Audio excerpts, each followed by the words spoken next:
Bismillahirrahmanirrahim. Hadirin yang dikasihi sekalian, saya bukan Datuk Siti Nurhaliza dengan 7 nasihatnya, apatah lagi Taufik Batisa dengan awak kat mana, awak kat mana.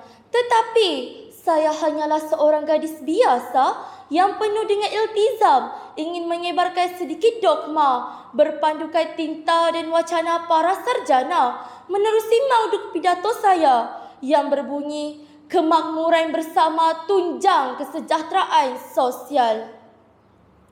Sekalung apresiasi saya hulurkan bak saudari peneraju majlis, kombinasi panel hakim yang berintelektual dan seterusnya warga dewan yang saya kasihi sekalian. Assalamualaikum dan salam sehati sejiwa. Putra-putri anak merdeka, menurut Kamus Dewan edisi keempat, kemakmuran bersama didefinisikan sebagai sesuatu keadaan rakyat di dalam sesebuah negara yang hidup dengan aman dan cukup serba-serbinya tanpa ada sebarang kekurangan. Frasa tunjang pula bermaksud sesuatu yang menjadi asas terhadap kejayaan dalam suatu perkara. Kesejahteraan pula membawa maksud kehidupan yang bebas daripada segala kesusahan dan masyarakat yang dapat hidup dalam keadaan yang aman dan sentosa. Sosial pula saya takrifkan sebagai aktiviti kemasyarakatan yang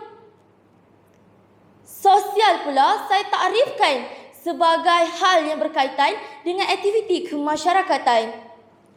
Ijmalnya, saya ingin membawa anda semua untuk kita bersama-sama fahami akan tanggungjawab, usaha dan kepentingan pihak kerajaan dalam memastikan perpaduan di negara kita sentiasa terjamin dan nasib rakyat sentiasa terbela.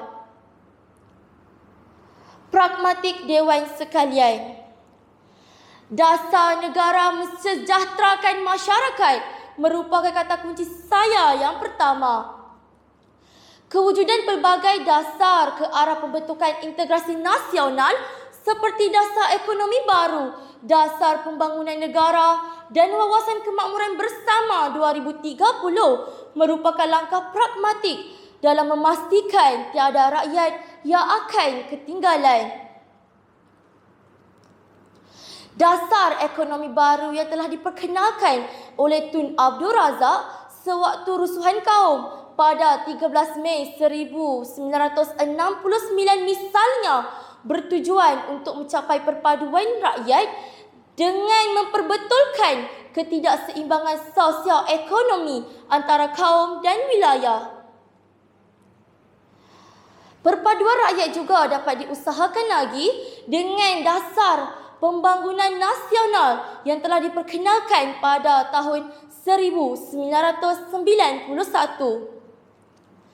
Wawasan kemakmuran bersama 2030 pula bertujuan untuk membangunkan negara kita secara mampan seiring dengan intensif ekonomi di Malaysia. Dasar ini bertujuan untuk memberikan taraf hidup yang wajar kepada rakyat menjelang tahun 2030. Tuntasnya, kewujudan perpaduan di negara dapat diterapkan lagi dengan prinsip perlembagaan dan rukun negara. Sidang hadirin yang bervisi, indikator saya yang kedua di bawah lembayung kata Malaysia Baharu Pemacu Kesejahteraan Rakyat. Dalam usaha pihak kerajaan untuk membendung penularan wabak COVID-19, kebajikan masyarakat tetap diutamakan. Melalui pakej prihatin, masyarakat yang kehilangan punca pendapatan akan menerima bantuan yang meringankan beban mereka. Peruntukan berjumlah RM250 bilion telah disalurkan untuk memberi manfaat kepada seluruh rakyat Malaysia. Daripada jumlah ini, hampir RM125 bilion disalurkan untuk melindungi kebajikan rakyat. RM100 bilion untuk menyokong perniagaan termasuk perusahaan kecil dan sederhana dan RM2 bilion untuk memperkukuh ekonomi negara. Pakej ini akan menyediakan bantuan segera untuk meringankan beban. Suntikan fiskal yang telah disalurkan bertujuan untuk membantu mengurangkan beban rakyat dan pemilik perniagaan dalam mengharungi cabaran ekonomi yang sukar. Sudah terang lagi bersuluh, jelaslah bahawa langkah yang telah diperkenalkan dalam pakej ini bertujuan untuk memastikan aktiviti ekonomi negara dapat dilaksanakan secara berterusan, terutamanya dengan penyaluran tunai melalui bantuan prihatin nasional. Hadirin yang penuh santui, penyediaan modal insan kelas pertama menjadi kata kunci saya yang ketiga. Pembangunan sumber manusia yang dikenali juga modal insan iaitu merupakan antara agenda yang telah diberi penekanan oleh pihak kerajaan dalam rancangan Malaysia ke-9. Nilai modal insan ini walaupun tidak pernah tertera dengan jelas dalam laporan untung rugi sesebuah organisasi, namun modal insan berperanan besar dalam menentukan prestasi organisasi terbabit. Tun Abdullah bin Haji Ahmad Badawi, mantan Perdana Menteri yang kelima, ada berkata, untuk memperkukuh modal insan dan membawa perubahan budaya dan sikap pastinya merupakan satu cabaran utama dalam tempoh rancangan Malaysia ke-9.